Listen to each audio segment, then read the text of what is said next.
everybody. It's What Does It Matter? Sometime in May 2021.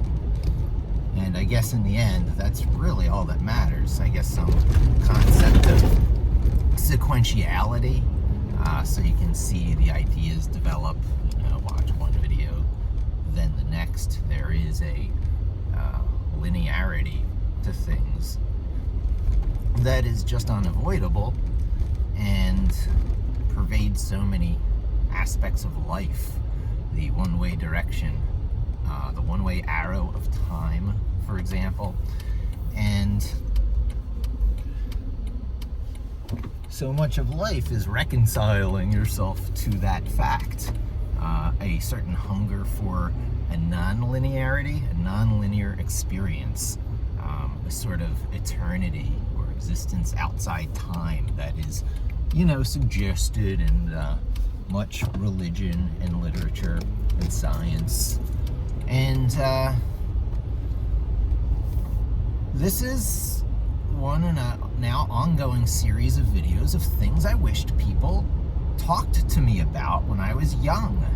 I kind of had the questions whirling around in my head, and I dealt with it on my own for the most part. Occasionally, I suppose I'd ask my dad his thoughts on things. Coming to grips with, the inevitable existentialism that every, angst-filled teenager goes through at some point. But I was just such a straight arrow at that time. I was, a sensitive blue circle guy who had resolutely determined to become a green arrow type. And I knew I wasn't super skilled at things. I was sort of a mid-level person. I never aspired to be in the top grades in my classes, and I never thought it was worth it. I never thought I saw the benefit of it.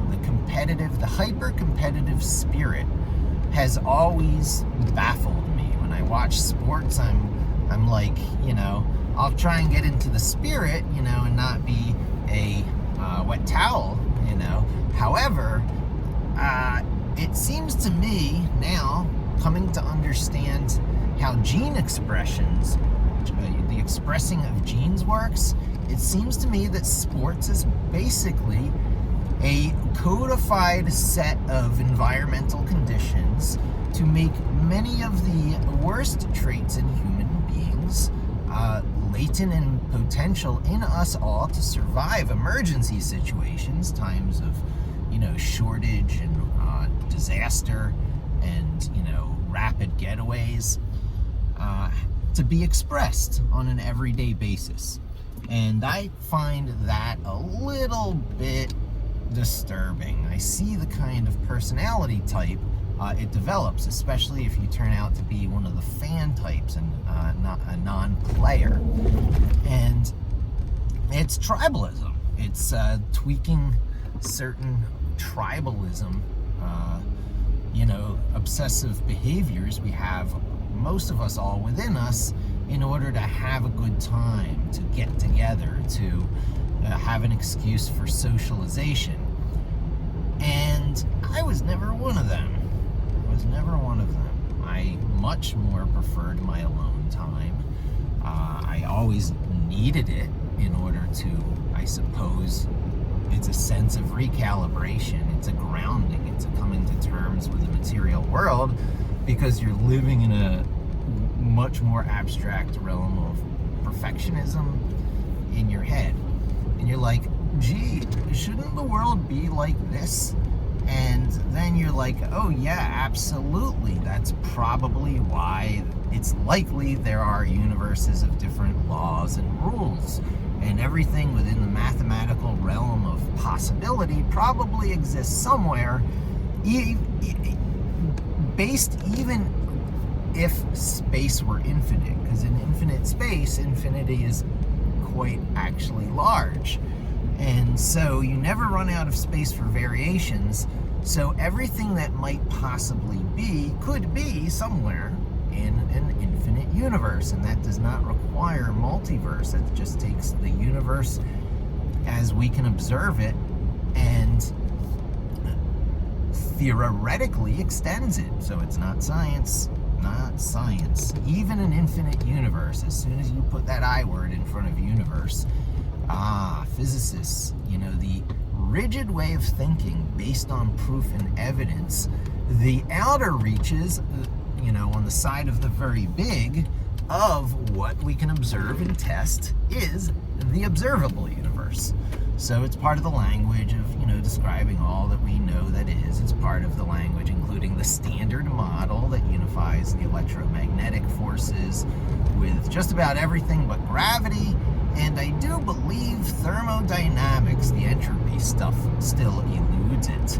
And I find that humorous, which makes me think that humor, what gets expressed as humor on our, human scale level, probably exists in some way, somewhere else in the universe at some scale, up, down, whatever, as a fundamental particle type. Because gravity, the ability of things to affect each other to a very low degree, but to a very large distance, and for it to be observable, one of the bodies needs to be tremendously large, like a planet compared to a human. And for the force of gravity to be felt sufficiently to keep things bound together. So it has something to do with the creation of objects, the objects of a person, the object of a planet, and so on. So where is this all going? Capture important thoughts as they occur to you. One of the important thoughts to capture is that the unnesting of ideas is also important. What brought you to where you were in your train of thought? You should be able to step out of it to get back where you were, because some sense of, order and completeness and finishing what you intended to set out to do, the green arrow stuff, is actually important. You're here to accomplish a task. So, I started out in life very much resolute on the green arrow path, and I did what came natural to me, which was to hook up with Commodore computers, because it was in my backyard. I lived in Lafayette Hill and Manayunk and Roxborough, Philadelphia and Pennsylvania back in those days. And to have Commodore computers in my backyard, basically, not literally, but a short drive away in Westchester, Pennsylvania, in what is now, I believe, a QVC building, was just miraculous to me. And as I put together the picture of Commodore, that it was this, quirky little, put together by a Holocaust survivor, Jack Tramiel, company, I believe a Polish immigrant, and Jewish, and, went toe-to-toe with IBM, and had the opportunity to buy Apple computers, but didn't, because like $250,000 was too much, or that was his counter offer to $2 million if he would have spent $2 million.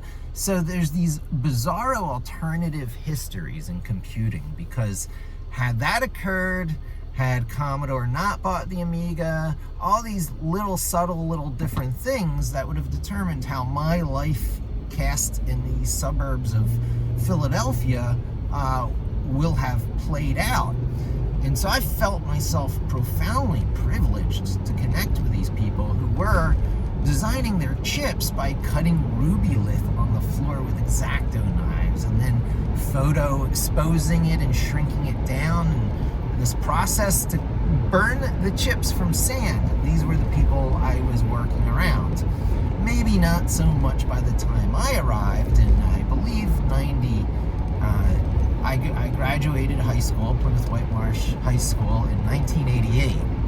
And I was already working for Commodore by that time. I was the head of the Philadelphia Amiga Users Group, a kooky and eclectic group of Commodore Amiga users that banded together in Drexel University to meet think the second Tuesday of every month. And I volunteered myself humbly as president in order to help secure the room. And this reinforced this whole, narcissistic feeding process of, oh my God, I'm the leader of this band of rebels, of this alternative computing platform that could take over the world. And then Commodore and the Amiga all go away. And I have invested myself deeply in the carpenter sense into all this Commodore Amiga technology because it fed my soul, because I found something that, vibrated with the same tune as I live to. And Jay Miner's hardware and RJ Michael and others' software, Carl Sassenrath, there's so many people in this picture that gave rise to this miraculously magical game machine multitasking photorealistic animating computer of the 80s. This thing was out in like 86, 87, and I had one that broke from the local tech school that they were closeting, and it was liberated, and I paid for a disk drive fix, and I never looked back. I just was in love with technology at that point, but as a musical instrument. And when you invest yourself and your muscle memory into this musical instrument, and then it basically goes away, or if you stay with it, you're a zealot. And they are out there. Those Amiga freaks, run long and deep. And I did not want to be part of that niche community. I wanted to be part of the mainstream. And people said a lot of Amiga people are going to Linux. And I looked at Linux, and it was incredibly boring back in those days. Mandrake Linux installed it from a store-bought CD because it was faster than downloading from the internet. Dial-up, it was crazy days, and I installed it on a 386 I had at the time, begrudgingly, and I was like, isn't that interesting? But what about all this Amiga stuff? Where's the Lux Paint and all? And so I was caught in this technology limbo. However, that limbo had a sampling of everything of the modern age, except battery powered in your pocket. It was everything but mobile. And so I feel a little ho-hum by today's technology, but recognize it instantly as the promised magic. It's upon us. The stuff we're living with is the stuff of a privileged age. I mean, we're in such a privileged age, it's unbelievable. We're seeing magic become real. Magic is not real. Well, of course magic is not real, but voice control, the way you slide and tap on a mobile device, the way you tap on a keyboard, are these not incantations of various forms? Are they not gestures in the air? You see this idea reflected in sci-fi. Off to Be the Wizard, this wonderful series with this character Martin that, implies a lot of this stuff. And in the end, does it really even matter whether we're a several nested deep virtual reality, so much more mechanical and clunky, such as it were, than the stuff either higher up or lower down or off in other dimensions to the side, who knows? But what does it matter when the point is everyone is testing something, everyone is seeking, everyone is trying to answer questions by creating nested virtual realities, or get rid of virtual. At this point, they are realities. Reality can be nested. Ooh, surprise. It's not that big of a deal that one of the properties of existence is that things can create things, and things can live within things that were created by things, and that's just all part of the natural order too. And so there's a shape to it, a distribution of the stuff, and we fit somewhere in that distribution of stuff. And in the end, to answer questions, there is the transmission, organization, expression of information, of thoughts and ideas. There is the encoding of the answers. And everything that may be interested is interested enough to be able to have the means to decode those answers. Yes, probably, our creators walk amongst us in some ways. And the idea of accountability So if it's a deterministic universe and everything is pre-calculated, then there's probably some way to watch it and play it back, forward and back from different perspectives as if it were some giant media experience. So there's your accountability and eternity and all that stuff. However, it doesn't account for free will.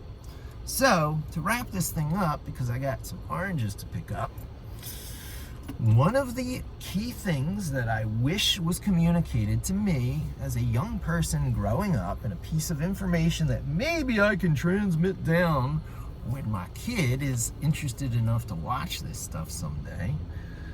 Free will is currently an unanswered question. It eludes the realm of science, although scientists a la particle physicists, this woman Sabine, who I'm watching more and more on YouTube, would have us believe that everything can be answered today within the realm of physics sufficiently that we can pretty much rule out free will as a real thing. Einstein also felt this way. An extreme level of determinism, which is also sometimes referred to as the Newtonian clockwork universe, and we're in that way that no matter how much complexity is infused in, no matter how much calculability is in the system, due to the complexity it would take to recalculate it all from initial conditions, it still rules out free will. You know, it doesn't matter how complex, it doesn't matter how uncalculatable. That the only way to calculate exactly where anything is today in this universe would be to have another universe that was an exact copy and in sync with it, move for move, with all the same initial conditions, all the same everything. And the question is whether that kind of similarity is even possible. So it might be that initial conditions are just the most special thing, right? So uniqueness and the inability to calculate, to create those things that could not ever have been created or predetermined, is, you know, part of some component of that answer that's being sought. How can there be stories worth telling, worth listening to? What lessons are there to be learned? You know, questions regarding morals, certainly lots of things that come up with technology connected to cloning and extending lifespans and getting off the planet and rights to new planets. This is going to be answered in our lifetime. You know, is Mars going to belong to Elon Musk? These are things we're going to learn in our lifetime. Can you believe that? So there's this race by like China to get its, you know, probes up there because, you know, these stakes need to be laid and claimed, or else the solar system's going to get divided up very unequally. The first person to lasso an asteroid is going to be richer than all wealth in all human history added together by many times over the natural mineral wealth of a captured asteroid. Maybe our lifetimes, maybe not. Our children's children, but not that far away in the grand scheme of things. And that opens the doors to new possibilities and new homesteading and pioneering and frontiers. And this is probably humanity's future. I'm that kind of optimistic person. And the way you think about things is actually very important. It projects a reality that you try and fill in that certain way. If other people see your reality, they may join in with you and help you shape things to that same vision. And in that way, single vision or visions of single point of origin can emanate out forward through history in ways that matter. It is legacy. Forget about anything written down, books that are left, and movies that are made about you. That's a superstar kind of historical celebrity that exists now today that we covet in the same way we covet people like Steve Jobs and Jeff Bezos and Elon Musk. However, we need that. Our tribal nature needs that kind of stuff going on around us, to flags to wave and purposes to get behind. And they're only inevitable expressions of things whose time has come. And if not them, then someone else. And those details matter because it's the spin that gets put on things, and the little nuances will determine whether we're in 1984 and Brave New World type dystopian futures, or Star Trek and the culture type positive futures. It can go many different ways, and everybody in this time where there's only about 8 billion of us on this planet really can make a difference. You can shape the future based on the things you do today. I probably lost my window of opportunity scientist-wise, which I probably would have liked to have been. However, I have not lost my window of opportunity, some kind of laying out these ideas in homesteading, noosphering, I forget the terms for it, but maybe some ideas who's been out there for a while, whose origin probably can be attributed elsewhere, but their time has come. Just project yourself if you've got something interesting and unique to offer the world. Talk. There are those who probably would like to tune in and listen to you. It's surprising, but I am at a pretty consistent nearly 10,000 followers on YouTube. I can't believe it. People like to listen to me. Anyway, this is where I need to wrap it up, because